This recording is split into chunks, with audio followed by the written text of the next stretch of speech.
a mysterious pinpoint in the Pacific Ocean called Easter Island, a gathering of stone giants guards the shore. No one knows who carved them, why they exist, or how the 50-ton monsters were put into place.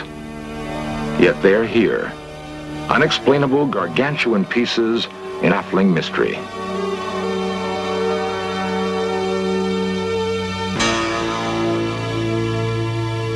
In the jungles of Central America, colossal stone heads were discovered 80 miles from where they were originally carved. Weighing 100 tons, there is no clue as to how they were transported through dense swamp, nor do we know who moved them to this remote jungle. Long before the Egyptians built the pyramids, someone constructed a vast stone city atop a peak in the Andes. The ruins stand empty and silent. Each carving is a disconnected figure from the past, yet some common origin might join them together. The earth itself bears the portraits of still other giants scratched onto a plateau in California 10,000 years ago. Others were etched with precision into an English hillside long before the building of Stonehenge. The tools to carve and move the giants indicate an advanced technology. There is a place where the knowledge and skills to create the giants may be found, the kingdom of Atlantis. Never before have explorers been so close to finding Atlantis. Never have we possessed as many clues, nor have we been able to bring the detection equipment of modern science to the search. Until now.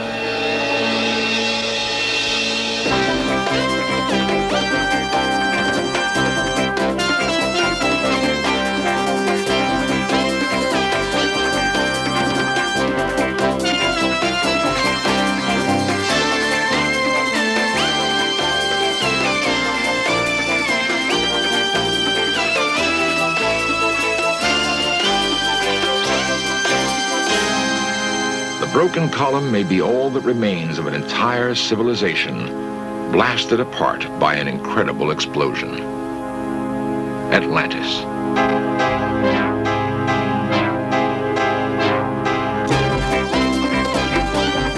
This series presents information based in part on theory and conjecture.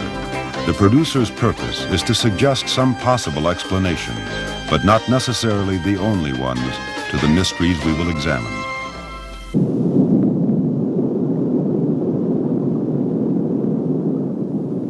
There occurred violent earthquakes and floods, and in a single day and night of misfortune, the island of Atlantis disappeared in the depths of the sea. So wrote the Greek philosopher Plato in the year 421 BC. Since then, adventurers obsessed by the tale of Atlantis have searched for traces of the remains of the fabled kingdom. Atlantis was said to have been a great city-state, ruled by a race of men supposedly descended from the gods. Was it a real city, a wondrous land, or a myth, a tale created by someone's wild imagination?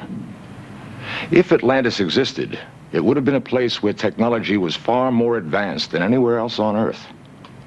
To discover such a city, we may use as clues descriptions that can be found in the writings of the great Greek philosopher, Plato.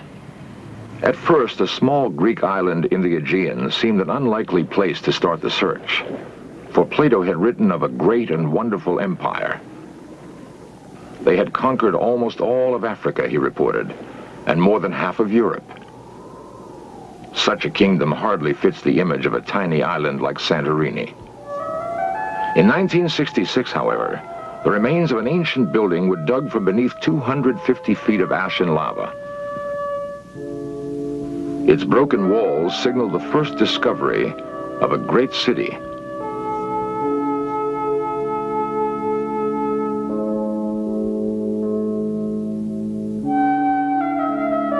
Today, only small villages cling to the Santorini mountainsides. But the island was once a large, circular landmass. 3,500 years ago, it was shattered by an incredible volcanic explosion. All that remains is a thin crescent of mountain and a sullen, smoldering volcano that erupts at least twice a century. The volcano that destroyed the island Plato knew as Thera may also have hidden all evidence of Atlantis. In many ways, the ruins are like those found elsewhere in the Aegean, reminiscent of the Minoan civilization. Then, reading Plato and viewing the broken walls and shattered pots, a sudden, chilling discovery is made. These ruins fit Plato's description of Atlantis with an uncanny accuracy. They constructed buildings about them and planted suitable trees, wrote Plato.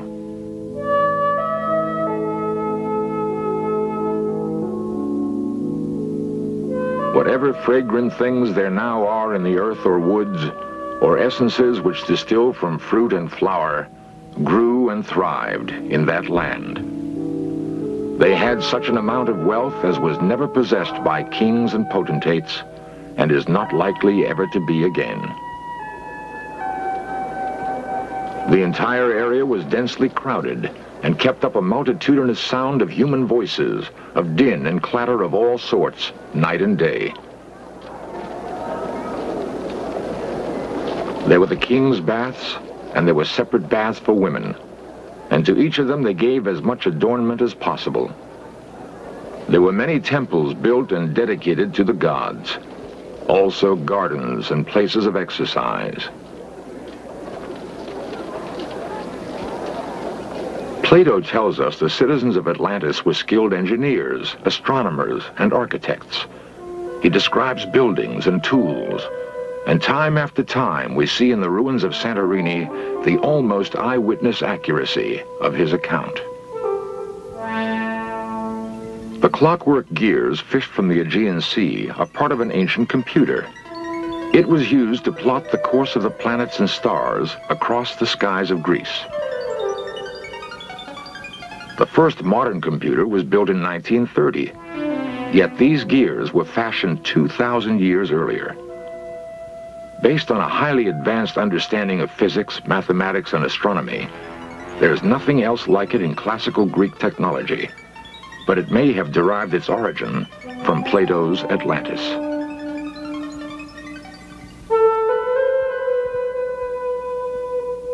The ruins on Santorini match Plato's description, but one piece of the puzzle refuses to fall into place.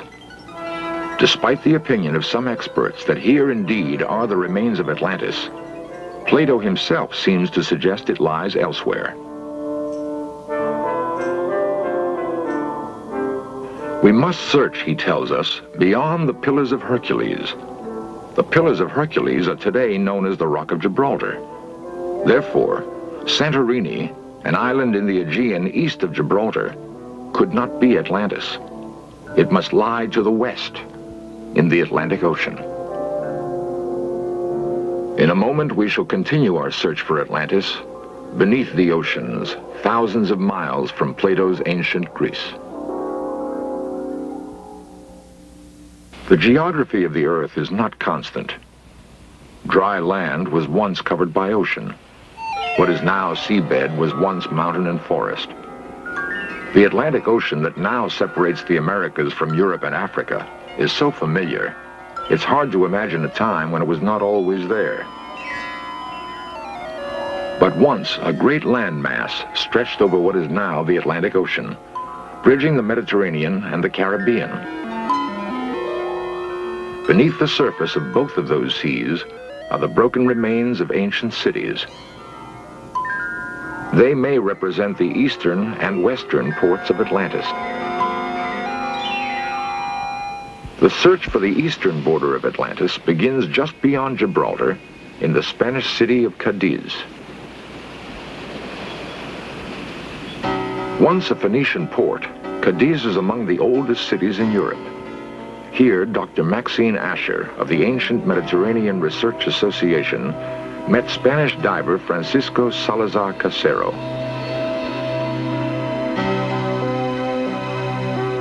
Two and a half miles offshore, and and 95 feet deep on the continental shelf, Casero found an ancient amphora. It had lain among the ruins of a city, older, he said, than any of the Greek and Phoenician remains in the area.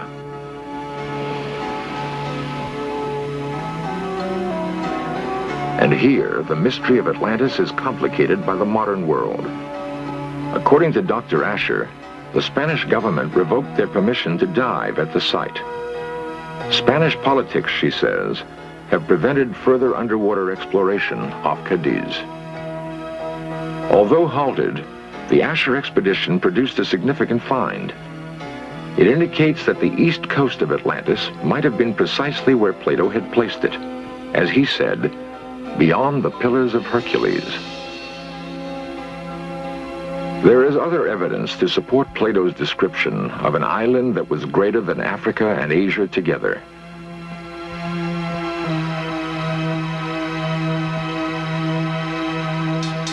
Ancient maps have led geographers to explore the possibility that the Antarctic slowly drifted south in the wake of a massive upheaval.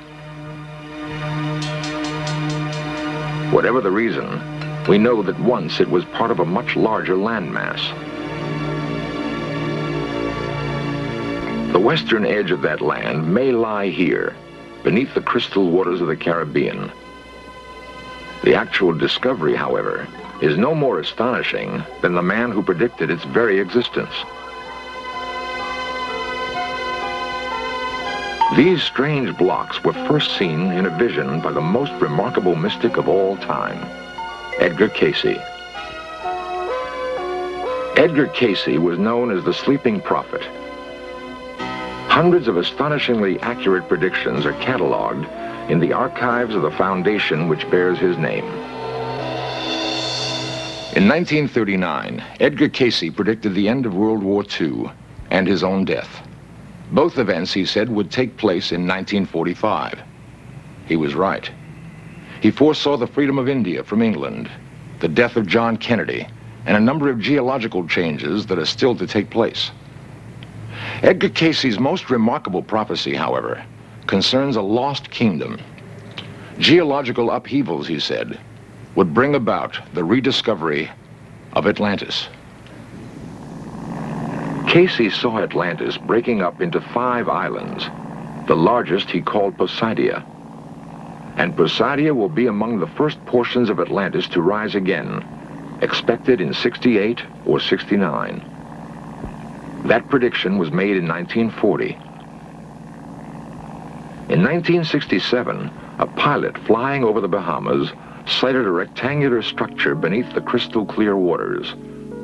It was precisely where Cayce had said Atlantis would be, under the slime of ages of seawater, near what is known as Bimini, off the coast of Florida.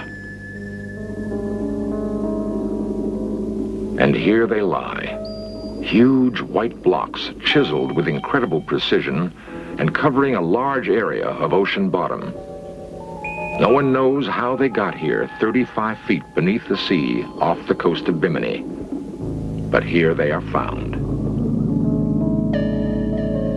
2 possible explanations exist. 1, the stones are the remains of a network of paved roads. 2, they are the tops of huge stone walls that once enclosed the palaces of Atlantis.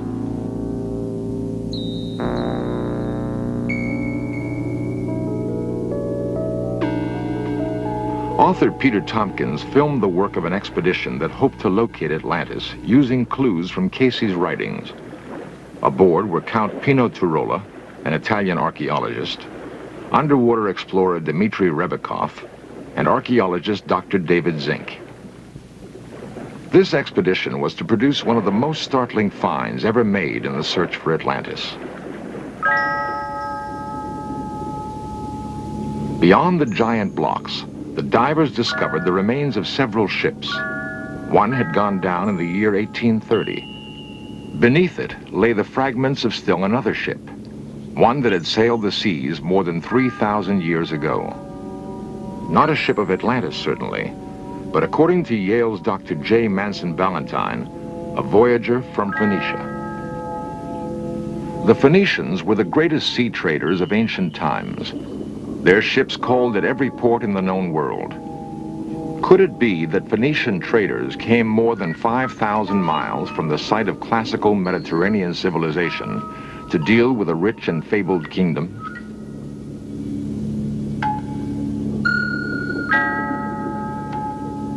The question posed by the wrecks and the blocks of the Bimini Wall remained unanswered as the expedition continued to explore the waters off Bimini.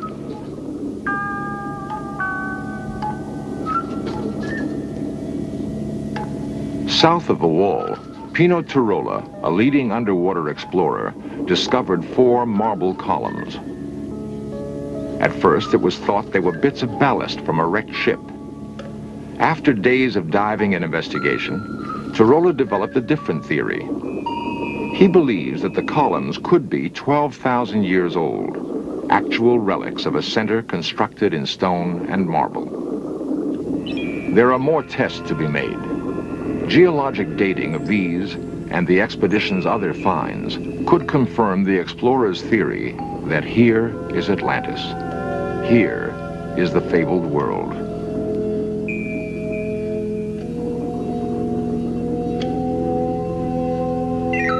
Here, ships may have visited a crowded port.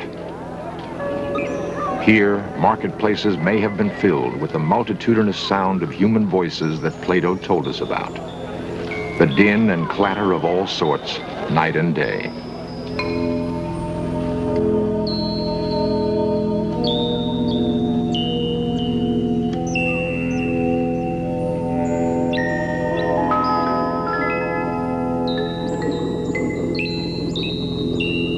The broken columns may be all that remains of an entire civilization blasted apart by an incredible explosion.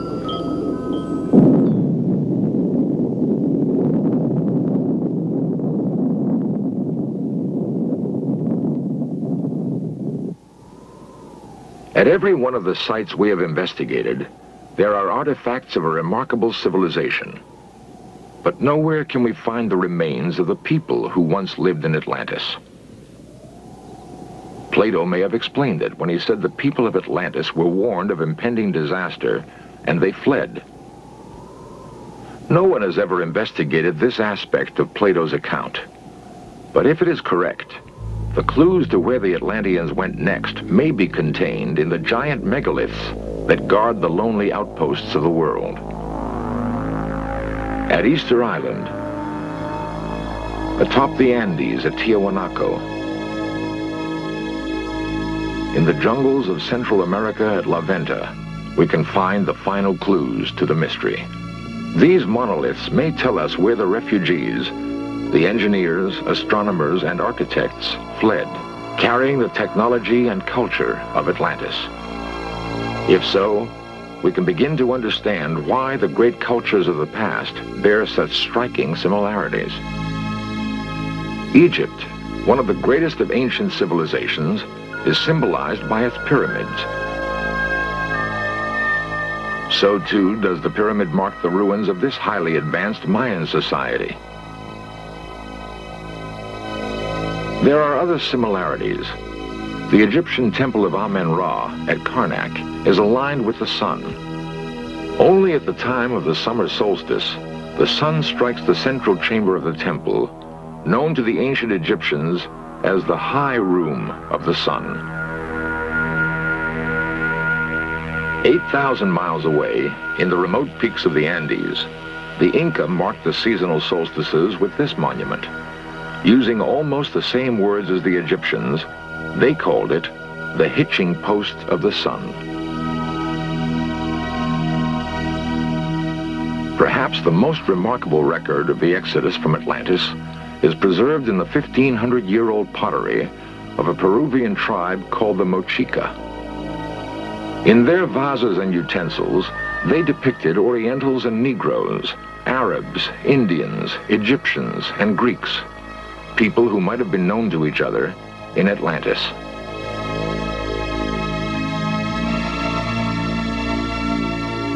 In the stones and bones of the past, we've made a startling discovery. There's a common origin for many widely dispersed ancient civilizations. In the tombs of Peru, we see similarities with other cultures, with the Mayans, with the Egyptians. In the development of mathematics and astronomy, we see links that may reach back to a common origin in Atlantis. And most startling of all is the shared belief in eternal life.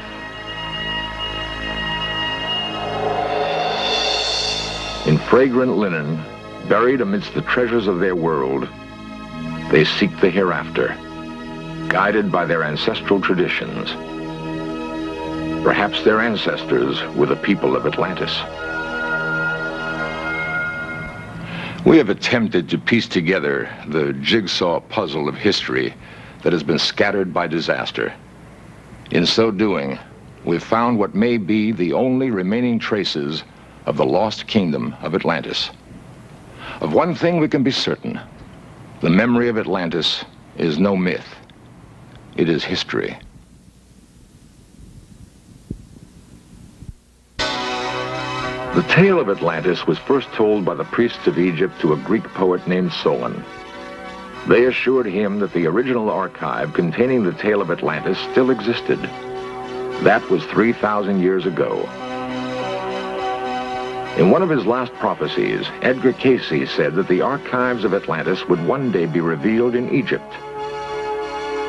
Soon, a new expedition will begin the re-exploration of the pyramids of Egypt, searching among the hieroglyphs and tomb paintings for the absolute proof that once, back before the beginnings of history, a marvelously advanced civilization of human beings once ruled the earth from an island continent called Atlantis.